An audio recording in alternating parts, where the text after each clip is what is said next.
Hola amigos, hoy os traigo un nuevo ejemplo de sesión de entrenamiento completa. Esta sesión es de la parte central de la temporada, en época de competición. La sesión la iniciamos con un calentamiento en el que realizamos carrera continua, movilidad articular y terminamos el calentamiento con ejercicios de fuerza como carreras a caballo, peleas de gallos o juegos de saltos. El primer ejercicio es un ejercicio enfocado a la mejora de la velocidad de reacción, así como la mejora de la agilidad para tomar decisiones. El ejercicio consiste en que todo el equipo se pone en una fila, teniendo dos setas de diferentes colores en los laterales de la fila, a unos 15 o 20 metros de distancia. El entrenador hará diferentes indicaciones para que los jugadores corran a un color de seta u otro, teniendo que elegir ellos lo antes posible, a qué seta van. Ejemplos de indicaciones para que corran pueden ser, indicar el color de seta al que tienen que correr, cambiar el orden de los colores de las setas, asignar números a las setas e indicar los números. El segundo ejercicio es una acción combinada que empieza con un rondo en la zona del centro del campo.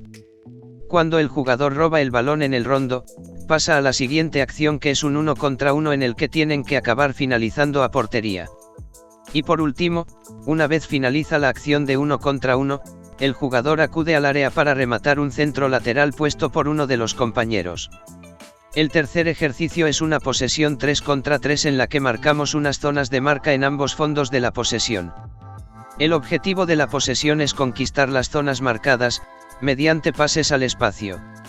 El jugador que recibe el balón en esa zona, debe recibirlo tras un desmarque dentro de la zona y no esperando el balón dentro de ella, es decir, esa zona es como si estuviera en fuera de juego y ningún jugador puede estar dentro de la zona a la hora de hacer el pase.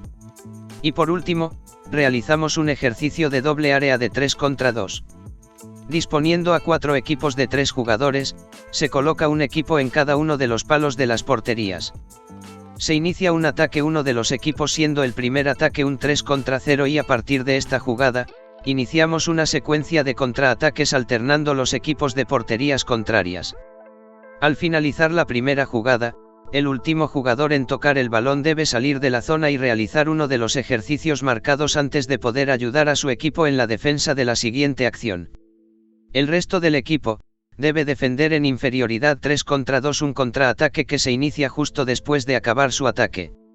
El entrenamiento lo acabamos con un partido condicionado como vuelta a la calma, partido con 2 comodines en el que pondremos la norma de realizar un mínimo de 10 pases para poder marcar gol. Espero que os guste la sesión y os sirva de ayuda con vuestros equipos. Si es así, suscríbete y comparte para apoyar el canal.